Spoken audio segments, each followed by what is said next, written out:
I was 5 years old when I first understood that my sister Amanda hated me. Not disliked, not found annoying, actual hatred. It was a strange realization for a child, understanding that someone who shares your blood could look at you with such cold detachment. Amanda was 10 years older, already a teenager when I was still learning to tie my shoes. You'd think having such an age gap would make her protective of me, maybe even maternal. It didn't. For reasons I've never fully understood, she resented me from day one. My earliest memories are colored by her hostility. My parents both worked long hours at their accounting firm, so they often left Amanda in charge of watching me. Just for a few hours, they'd say, kissing me goodbye while I tried not to show my fear. As soon as their car pulled out of the driveway, Amanda's fake smile would drop. "Time for bed, Tasha," she'd say, even if it was only 6 p.m. "But it's still light outside," I'd protest weakly. "Don't care, go to your room," she'd march me upstairs, push me into my bedroom, and then came the sound I still hear in my nightmares, the distinct click of the lock from the outside. My room would transform from a safe haven into a prison cell. Amanda had convinced my parents to keep the outside lock for my safety when I was a toddler. Now it was her weapon. "Amanda, please let me out," I'd call, my small fists barely making a sound against the wooden door. "Shoo," she'd hiss from the hallway, "you need to be quiet, Tasha.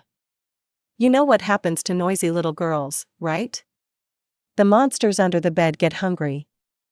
I'd freeze, my heart pounding. "There's no monsters," I'd whisper, trying to convince myself more than her. "Oh no? What's that scratching sound then?" "I think one's waking up." She'd scratch her fingernails against the bottom of my door, and I'd leap onto my bed, pulling my feet up, convinced that something was about to grab my ankles. I'd sit there for hours, too terrified to move, too afraid to even reach for the light switch. When I'd hear my parents' car in the driveway, Amanda would quickly unlock my door and whisper, "If you tell them, I'll make it worse next time. They won't believe you anyway." But once, when I was about 6, I did tell them.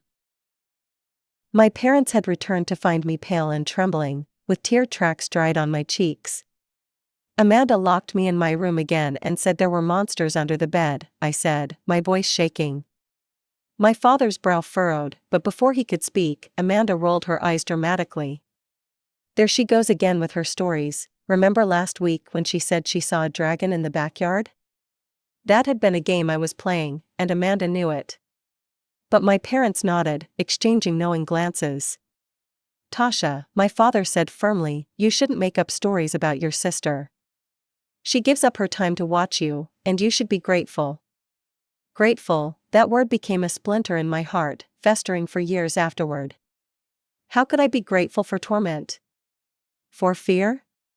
For the growing certainty that in my own home, my word meant nothing against hers?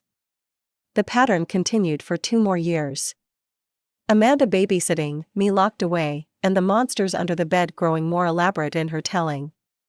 Sometimes they had claws that could reach through mattresses. Other times they could climb walls and ceilings when the lights went out. When Amanda graduated high school and announced she was going to college in Michigan, 5 states away, I pretended to be sad for my parents' sake. But inside, I felt a balloon of relief expanding in my chest. Freedom, safety, the possibility of a normal childhood. The day she left, I watched from the window as my parents hugged her goodbye in the driveway. When the car finally disappeared down the street, I walked to my room and laid down on the floor, deliberately putting my arm under the bed. Nothing grabbed me. No monsters lurked in the shadows. The only monster had driven away, and I had 4 whole years before I'd have to see her again. Those years were the best of my childhood. Without Amanda's constant presence, my parents and I grew closer. They weren't just working automatons who dropped in to feed me between shifts. They became real people with laughter and stories and weekend plans that included me. Mom taught me to bake her famous chocolate chip cookies. Dad took me fishing and didn't even mind baiting my hook. We had movie nights and board game competitions. It was like finally being allowed into the family I'd been orbiting for years. But the shadow of Amanda's return loomed over each holiday break and summer vacation. She'd arrive with designer bags and stories about her sophisticated college life, bringing expensive gifts for our parents, a cashmere scarf for mom, a leather wallet for dad. For me? Nothing. Not even a candy bar or a pencil from her university bookstore. The first time it happened, at Christmas when I was 9, I couldn't hide my hurt as I watched mom and dad unwrap their presents while my hands remained empty. "Where's Tasha's gift?" Mom asked, noticing my expression. Amanda waved dismissively. "She's just a kid, she doesn't need expensive stuff. I'll get her something from the gas station on the way home if it's that big a deal." But she never did. And the next holiday, it was the same pattern. And the next. Eventually, I stopped expecting anything and learned to make myself scarce when she visited. High school was a refuge from the family drama. I wasn't popular, but I had good friends, decent grades, and teachers who appreciated my quiet focus. By 17, I had college applications ready, a part-time job at the local bookstore, and a future that seemed refreshingly Amanda-free. Then came the announcement. "Your sister's getting married in March," Mom said one night over dinner, her face glowing with excitement. "Isn't that wonderful?" "Great," I nodded, calculating in my head. That would be during my spring break of senior year. I didn't love the idea of spending my vacation at Amanda's wedding, but maybe it would be a chance to finally be included as an adult family member. Maybe I'd even be a bridesmaid. The thought was both exciting and terrifying. 2 weeks later, Amanda swept into our house with a diamond ring and her fiancé in tow. Derek seemed nice enough, quiet, well-dressed, with a polite smile that never quite reached his eyes. Perfect match for my sister, I thought uncharitably. "We're planning an intimate ceremony," Amanda announced over dinner. "Actually, we've decided to have a child-free wedding." The table went quiet. Dad cleared his throat. "Child-free? But it's just family. Derek and I want a sophisticated atmosphere, no distractions." Amanda's eyes fixed on me. "No one under 18. I stared back, the meaning crystal clear. "I'm 17, I'll be 18 in 4 months. Rules are rules, Tasha, I'm sure you understand." I looked to my parents for support. Mom was studying her plate, Dad shifted uncomfortably. "It's Amanda's wedding," he finally said. "She gets to decide how she wants it." "Exactly," Amanda said triumphantly. "Besides, someone needs to watch the house while everyone's gone." I felt like I'd been slapped. They were all going, my parents, relatives from both sides, family, friends, everyone except me, left behind like an unwanted pet. After dinner, I retreated to my room, fuming. I didn't cry, I was too angry for tears. Part of me wasn't even surprised. This was classic Amanda, finding the perfect way to exclude me while looking completely reasonable to everyone else. The day of the wedding, I stood in the driveway watching my parents drive away in their formal clothes, feeling hollow. For the next 8 hours, I wandered the empty house, flipping through TV channels and trying not to think about what was happening at the Lakeside Hotel. That evening, when my parents returned, they were full of stories. The beautiful flowers, the touching vows, the delicious food. I nodded and smiled in all the right places, playing the role of the interested daughter. 3 days later, scrolling through social media, I saw it. Amanda had posted her wedding album. I shouldn't have looked, but curiosity got the better of me. There in the family photos stood my cousin Lily, grinning in a pretty blue dress. Lily, who was exactly 1 month younger than me. I zoomed in on the photo, thinking I must be mistaken. But no, it was definitely Lily. My hands shook as I dialed her number. "Oh yeah," she said casually. Amanda said the age thing was just a guideline, not a strict rule. "Didn't you know?" I hung up without responding, the betrayal burned in my throat. It wasn't about having a child-free wedding. It was about excluding me specifically, and everyone, including my parents, had gone along with it. That moment changed something fundamental in me. I stopped trying to earn Amanda's approval or my parents' understanding. I focused on graduating, getting scholarships, and planning my escape to college. The next time I saw Amanda was at Thanksgiving, 6 months later. I was freshly 18 and heading to State University in January. She made small talk about married life, and I responded with polite disinterest. The elephant in the room, her wedding deception, went unmentioned. My college years flew by. I studied marketing, made friends who knew nothing about my family dynamics, and gradually built a life that was entirely my own. I came home for major holidays but kept my visits brief. Amanda appeared intermittently, usually when she wanted something from our parents. Then came the baby announcements. First Ryan, then Michael, and finally Ethan, 3 boys in 6 years. Amanda quit her job to become a full-time mom, and suddenly our parents' house became her unofficial daycare center. I had graduated by then and landed a job as a junior manager at Reynolds Trading. My apartment was 15 minutes from my parents but light years from the chaos that now defined their home. Every time I visited, there was evidence of my nephew's destruction: stained carpets, broken picture frames, crayon on walls. I tried to time my visits for when Amanda and her kids weren't there, but sometimes our paths crossed. The boys would run wild, screaming and throwing toys while Amanda scrolled through her phone, oblivious. When I tried to suggest that maybe they should use indoor voices or not jump on the antique coffee table, Amanda would snap, "Don't tell my kids what to do." So I didn't. Instead, I started avoiding family gatherings altogether. Until the phone calls began. "Tasha, honey, could you come over tomorrow?" Mom's voice had that particular tone, exhausted but trying to sound cheerful. "We could use some help cleaning up."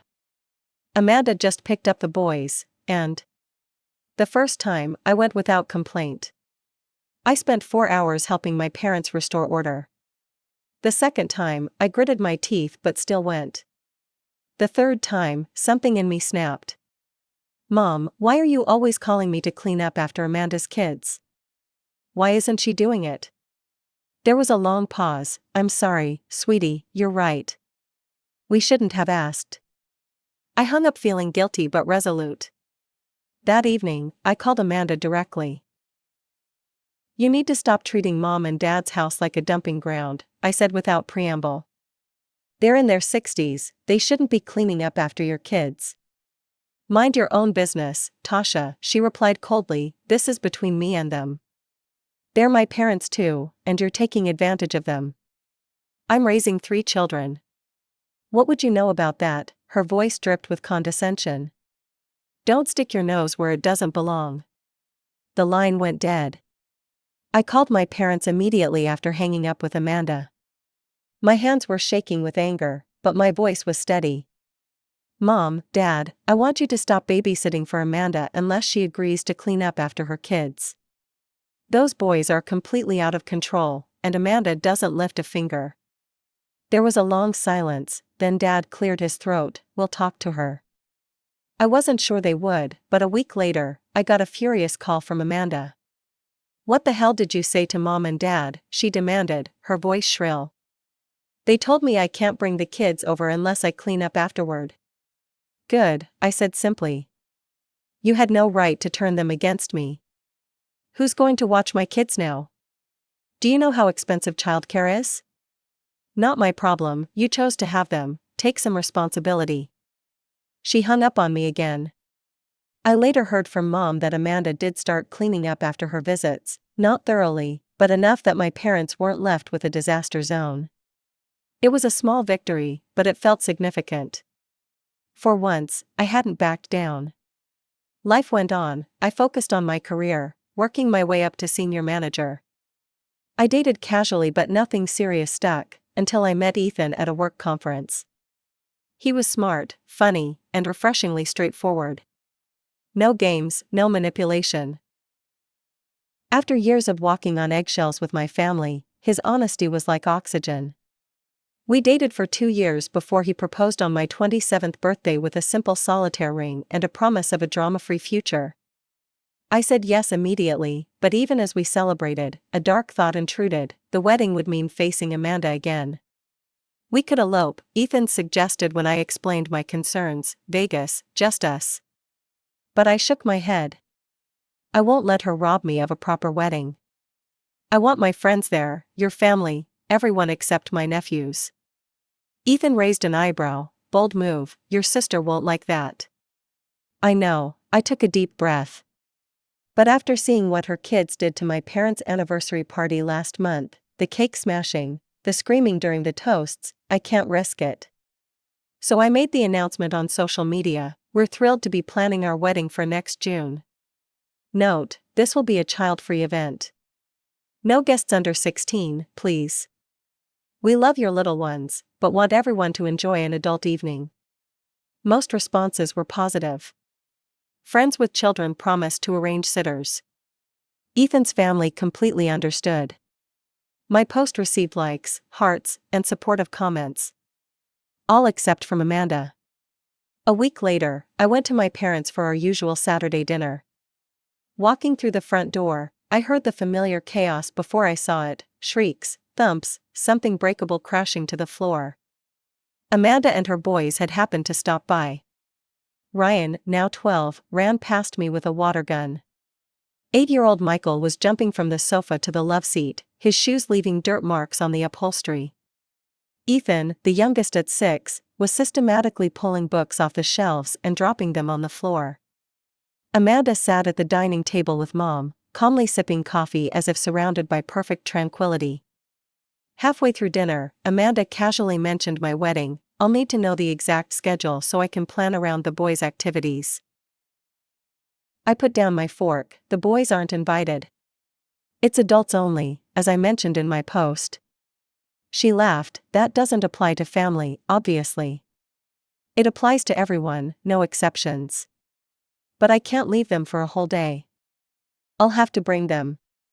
I stared at her, wondering if she was really this oblivious or just testing me. No, you won't, you'll need to find a sitter. There's no one I trust with them for that long, they're coming with me. Her tone was final, as if the matter was settled. Amanda, I said slowly, let me be clear. If you show up with your children, you won't be allowed in. It's my wedding, my rules. You're just doing this to get back at me, she snapped, her composed facade cracking. Because I didn't let you come to my wedding. I blinked in surprise. What? That was 10 years ago. This has nothing to do with that. Liar. You've always been vindictive. Always making up stories about me. I gestured to where Michael was now using the curtains as a climbing rope. This is why your kids aren't invited. They're completely out of control, and you do nothing about it. Amanda stood up so abruptly her chair fell backward. Boys, we're leaving. She stormed out, children trailing behind her like destructive ducklings, leaving the usual disaster in their wake. After they left, my parents gave me disappointed looks. Was that necessary? Mom asked. You could have handled it more diplomatically. Like how? By letting her walk all over me like she always has? No thanks. Dad sighed. They're just children, Tasha, they're family. Look around you, I said, gesturing to the chaos. Do you want this happening during my vows? During our first dance? While everyone's trying to enjoy a meal that Ethan and I are paying a fortune for? They didn't have an answer for that. 2 days later, Amanda posted a long, self-pitying rant on social media, heartbroken that my own sister is excluding my precious boys from her wedding out of spite. Family should come first, not petty grudges from the past.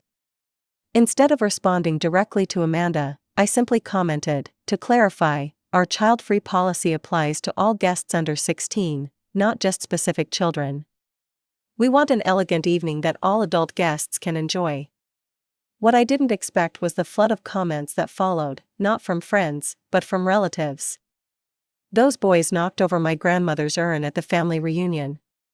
They pulled the tablecloth off at Thanksgiving and broke all my good china.